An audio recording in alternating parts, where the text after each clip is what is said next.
Hi everybody. So today we're going to be talking about the empirical rule and how this setup helps us find percentage layouts in data from a normal distribution. So to highlight the lay of the land, the empirical rule talks about like where the main percentages of everything is. So for example, let's lay out what like we've got so far. We've got our mu right in the middle, and that makes sense. So the average answers of whatever our data is, it makes sense to be in the middle here. And then they bust out from 65% of the data, 95% of the data, and then 99.7. So if you have a colored pencil, awesome. There's some at the middle table if you want to go grab some. If you don't have colors, no big deal. So this first one at 60% is talking about everything that is one standard deviation from the mean. So here it says mean plus one standard deviation, mean take away one standard deviation. So this is talking about everything in the middle here.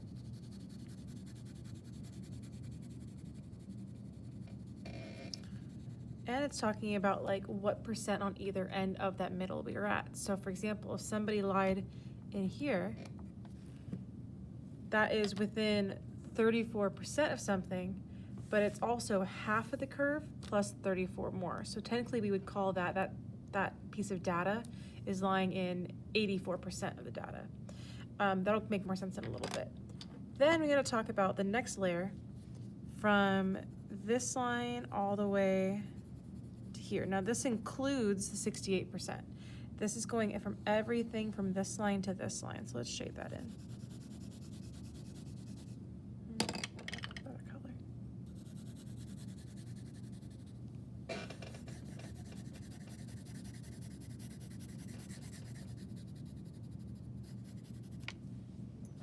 And then finally, we've got our most common of all the data, everyone that lies within the 99.7%. So we're going to shade everything from this line to this line.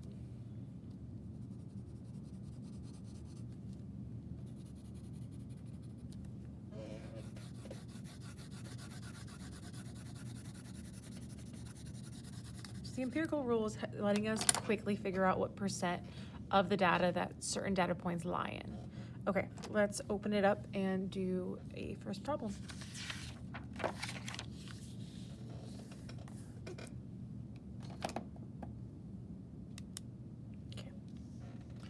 The weights of the football players is normally distributed with a mean of 178 pounds and a standard deviation of 8 pounds. So in our empirical rule, we always want to put the mean right in the middle, or a mu of 178. So we'll put 178 here. At every bar that goes out, it's jumping by our standard deviation. So if it's jumping by 8 pounds, we're going to go out to 178 plus 8 would be 186. And then we add 8 again. We keep going out both directions. So this would be 197. No, 194, excuse me. And if I add 8 one more time, that puts me at 202. So as we go outward, we are just adding that standard deviation. We're adding 8 every time. Then we'll go the other direction. We're going to drop by 8 every time. So this puts us at 170. And then 162. And then 162 minus 8 would put me at 154. Okay, first question. What percent of the players weigh between 178 and 94? So I'm going to try to color code as I go. So this one's is green. 178, well, that is our middle, all the way to 194 to here. So we're curious about what data lies between these two bars. Then I would look at the percentages in between. So this is 34% plus 13.5%.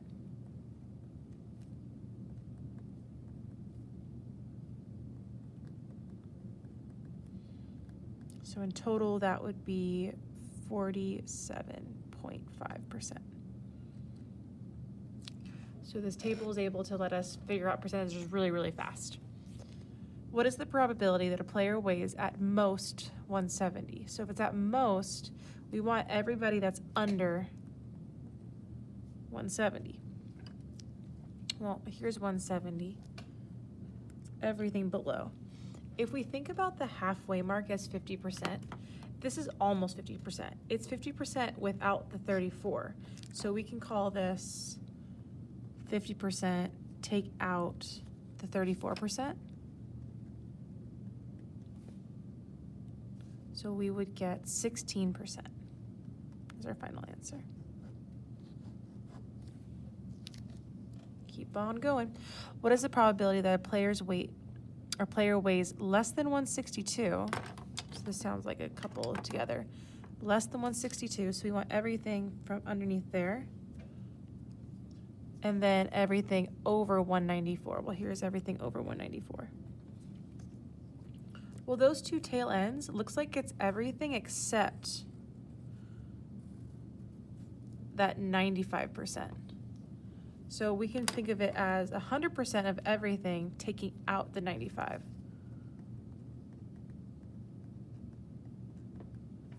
Leaving us with 5%.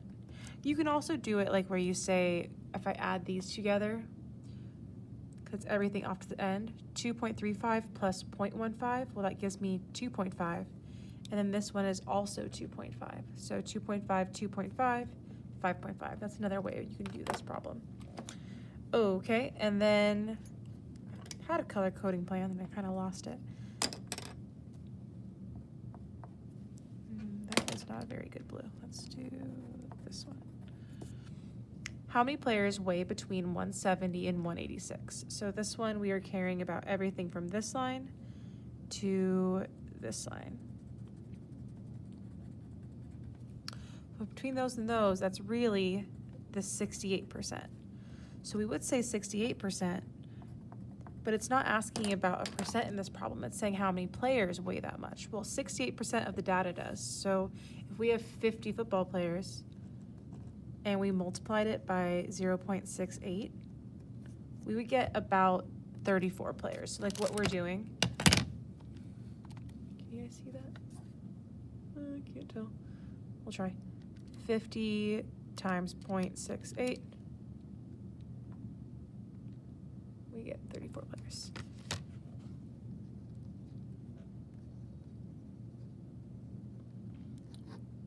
So these problems can be tricky because sometimes they say what is the probability and then it says what is the actual data value.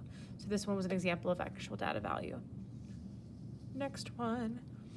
A set of 120 test scores are normally distributed with a mean of 82 and a standard deviation of 5. So we're going to go straight to the middle and put our mean, 82. And then we're going to jump by 5s all around.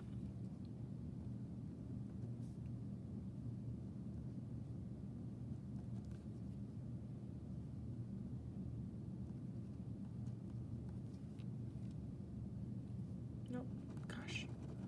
If I drop by 5, that puts me at 77.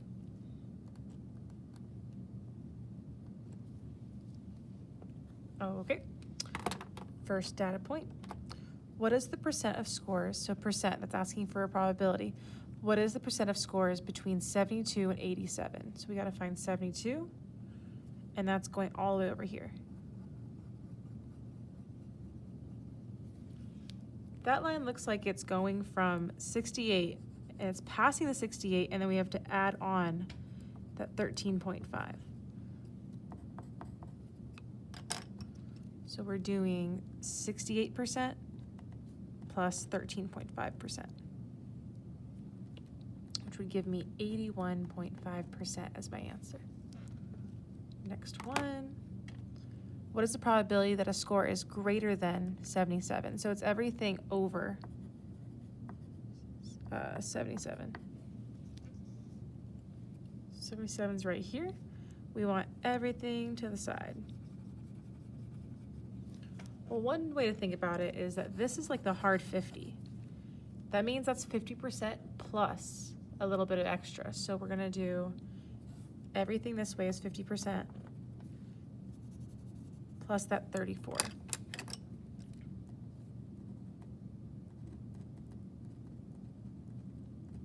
giving us 84%. What is the probability that a score is less than 82 or greater than 92? So we want to go less than 82, which means everything that direction, and greater than 92, so it's everything from up here. Well, everything off of this left hard line is 50%, so we know it's going to be 50%. And then we're basically cutting out these two guys and adding in the 2.35 and the 0.15. If we combine those, that gives me 2.5%. So we're adding in 2.5%.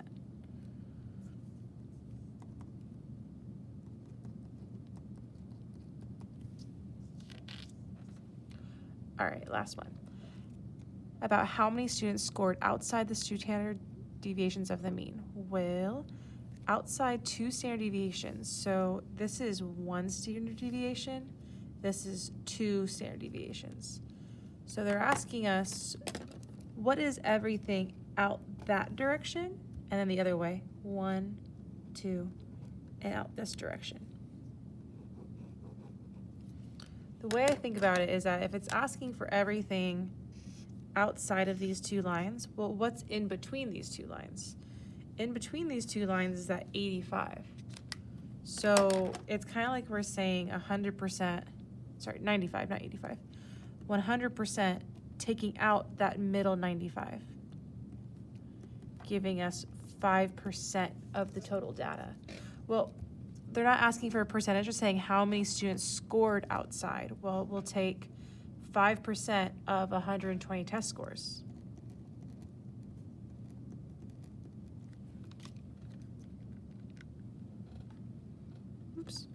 Times 0.05, get about 6 students.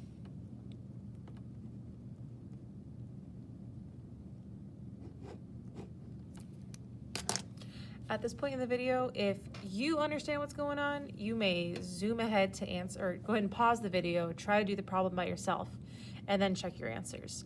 If you are not sure, stick around, we will keep explaining step by step by step.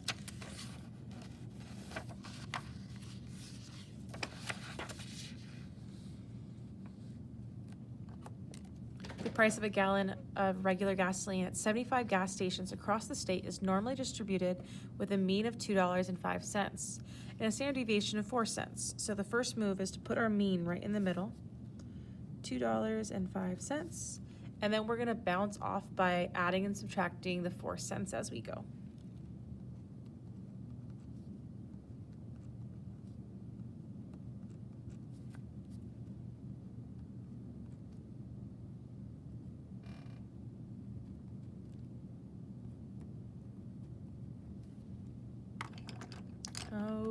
Okay. What percent of the gas stations set a gallon of regular gas for less than 197? So we go to that data. 197 is right here. It's looking for everything that direction. So everything less, that's 193 would be less, any value underneath. So we're basically going to take these 2 values and add them together.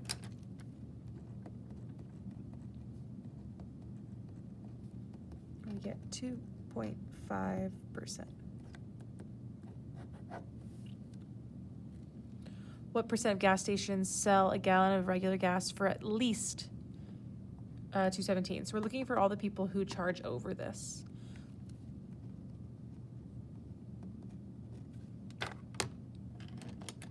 So $2.17 is right here.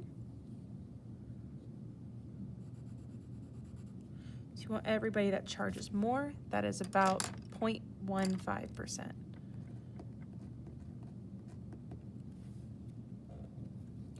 What is the probability that a gas station sells a gallon of regular gas for less than 197? So less than 197, we already did that. Under 197 was everything in this direction, which was 2.5%. And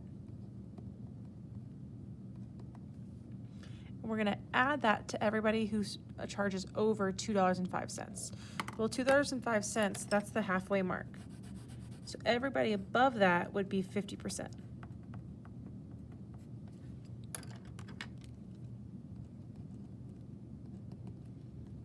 So this data set of all these people would be about 52.5%.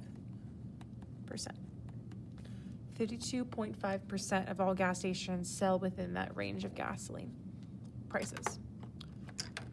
About how many gas stations sell a gallon of regular gas? Gosh, they're like tongue twisters.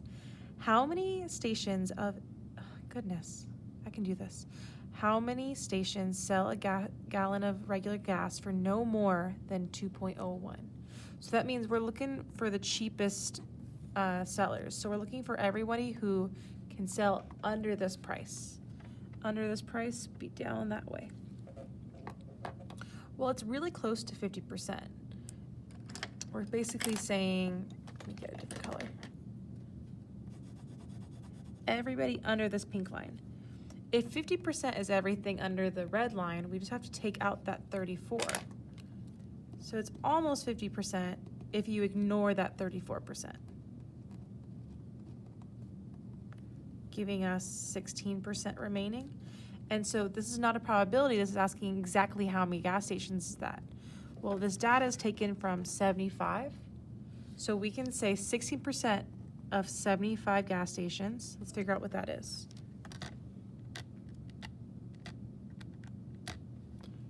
Can't see it. It's 12.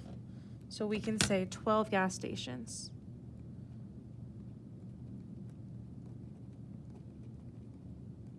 Share that value. All right, last one. Friends that zoomed ahead. These are your answers.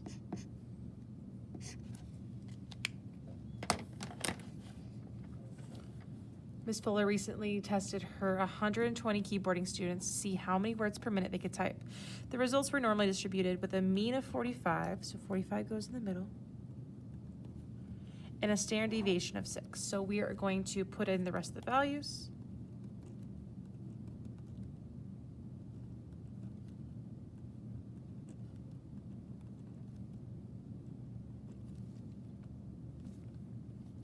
How many students can type at least 39 words per minute? So that means over 39. If 39 is right here, we want everything that way, everything above. So this is kind of like 50% plus an extra 34. Giving us 84%. But they weren't asking for a percent. They want to know how many students can type that much. So it's 84% of per 120 students. So let's figure out what that is.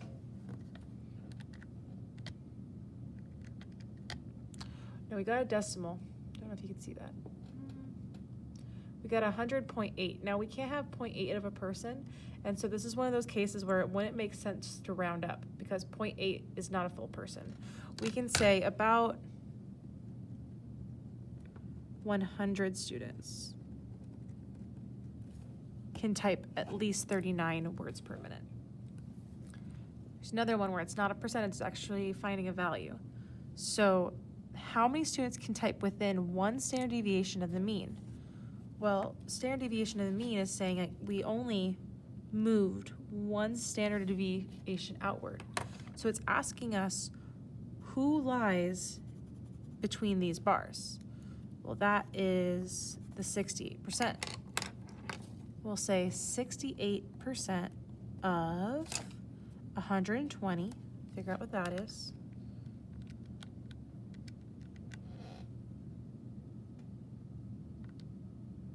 And we get about 81.6, but same deal, like we can't have a part of a person, so we're gonna say about 81 students. Now, if it came to like money, if we were trying to figure out about what value the money would be, we can do that, but this one's people or like a whole store or like a vacuum, you can't really sell parts of those. Letter C. Students need to be in the top 2% in order to be eligible for the national typing competition. if Carla can type 56 words per minute, is she eligible? Well, let's talk about top percentages. Everything up here, that's the top 0.15%. It's really hard to get into this zone. And everything above this one, it's not 2.35, but it's the 2.35 and the 0.15. So this is the top 2.5. This one would be top 2.5 plus the 13.5. So this would be the top, 16%? And so on and so forth as it was going to the right. If she's at 56 words per minute, she's about right here. She is one word less than getting into the top 2.5. So this one's kind of difficult. You can say that she's really close.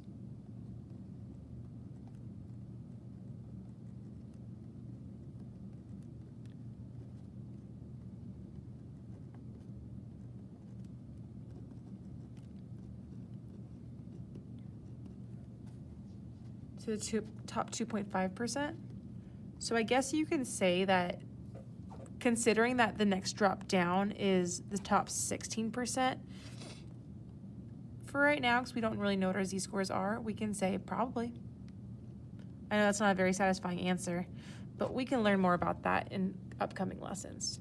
Mostly, I just wanted to talk about top percentages. If this said like the top 2.5%, we would say no. She's not in the top 2.5%. She might be in the top 2%, but it does drop down within 6 words. It drops down to 16%. So I guess you have to determine how far apart those are and how far each word upward would be. I'm not going to do that percentage thinking. That's the end of this video. We're going to glue this down into the next clean page of your math notebook. And I don't have the packet with me, but you're going to be doing the next page in your math notebook. Not notebook, your next page in the packet. I will put a little blurb about it. All right. Bye, guys.